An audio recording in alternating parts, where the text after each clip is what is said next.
Hello everyone, this is Namrata Golian and in today's class we are going to do a very important part of financial statement, that is the balance sheet.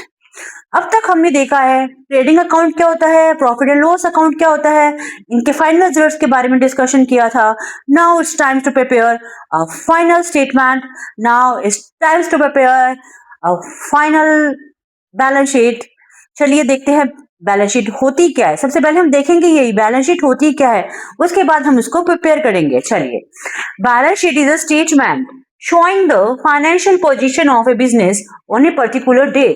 Students, focus on my keywords. Statement. It is a statement. It is not an account. And it is prepared on a particular date. Particular date पे business के financial position को show करती है balance sheet. और balance sheet हमेशा balance होगी. Balance sheet की दोनों साइड हमेशा इक्वल होती है. Asset equals to liabilities. As हम पढ़ते आए हैं, एसेट क्या होती है? बिजनेस की प्रॉपर्टी. लाइबिलिटीज में अपन क्या क्या कंसीडर करते हैं?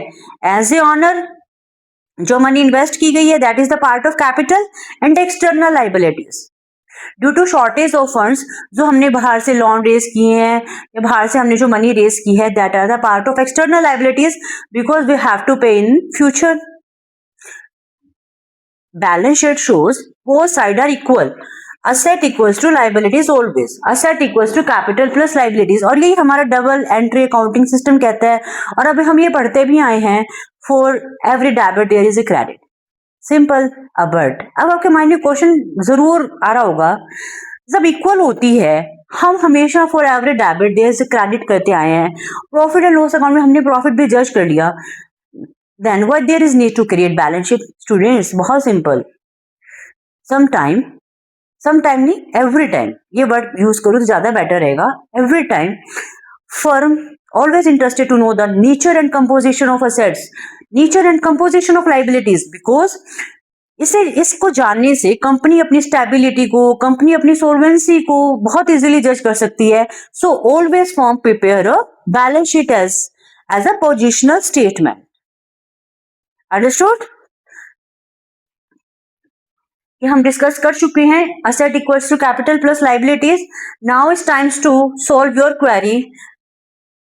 कौन सी साइड अपनी असेट में मेंशन करेंगे, कौन सा आइटम अपने लाइबिलिटी साइड में मेंशन करेंगे? Very simple. एज हमने लेजर अकाउंट में अकाउंट्स बैलेंस किए थे, जो बैलेंस होता है वही हम बैलेंस शीट में शो करते हैं. कुछ आइटम्स का बैलेंस डेबिट था और कुछ आइटम्स का बैलेंस क्रेडिट था. जिनका डेबिट बैलेंस होता है उसको हम असेट साइड में मेंशन करते हैं. जिन आइटम्स का बैलेंस क्रेडिट बैलेंस होता है उसको हम लाइबिलिटी साइड में मेंशन करते हैं. अंडरस्टूड?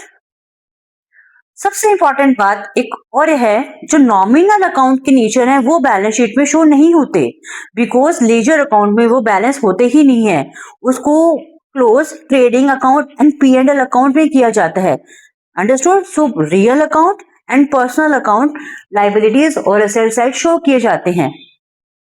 पर्सनल अकाउंट में डेटर्स, क्रिएटर, राइज हो सकते हैं, सो इनके बहुत साइड के बैलेंस होते हैं, आइदर डेबिट और either credit. Real asset is related to asset and asset debit the receiver, credit the giver. उस रूल के अकॉर्डिंग डेबिट बैलेंस से जनरली आएगा और डेबिट बैलेंस अपने असेट साइड मेंशन करेंगे. Very simple. अब अपन बहुत इंपॉर्टेंट बात करना चाहते हैं. व्हाइल प्रिपेयरिंग बैलेंस शीट हमने बहुत चीजें डिस्कस करी है, बट हम ग्रुपिंग और मार्शलिंग वर्ड को भूल नहीं सकते हैं. ग्रुपिंग क्या होती है और मार्शलिंग क्या होती है? In grouping word, grouping concept, putting together item of similar nature. Similar nature के जो आइटम्स हैं उसे एक हेड के अंदर अपन ग्रुप करेंगे. एंड मार्शलिंग क्या होता है? जो बैलेंस शीट होती है ना, ऑर्डर के अकॉर्डिंग प्रिपेयर होती है, that is called the marshalling. ठीक है? अकाउंट एज पर अकाउंटेंसीज, आप जो बैलेंस शीट है टू टाइप से प्रिपेयर कर सकते हो, as per the order of liquidity, as per order of permanence. ठीक है? Liquidity and order of permanence, and it depends on the liabilities nature and depends on the asset nature. Assets जो highly liquid है वो सबसे पहले लिखी जाएगी as per order of liquidity, and as per order of permanence it will be opposite, ठीक है। और सेम कंसेप्ट लाइबिलिटी किस पे राइज होता है, जो आपको सबसे पहले पे करना है you will write first, and जो आपको सबसे लेट पे करना है you have right at the end, simple. और एक बात और है, it is about the contingent liability. Contingent liabilities ये बैलेंस शीट के फुट नोट में लिखा जाता है।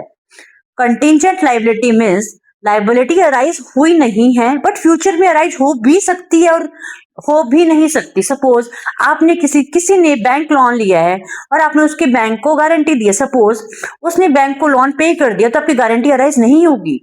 उसने लोन पे नहीं किया टाइमली, देन बैंक आपसे क्वेश्चनिंग कर सकता है और आपकी गारंटी उस केस में अराइज होगी, ठीक है। सो कंटिंजेंट लायबिलिटी हमेशा फुट नोट में अराइज होती है, इट मीन्स फ्यूचर में अराइज हो भी सकती है और नहीं भी हो सकती है। So we write in a footnote. Thank you guys, I hope आपको आज की क्लास बहुत ही अच्छे से समझ आई होगी and you will surely cooperate me in the future too. Bye bye.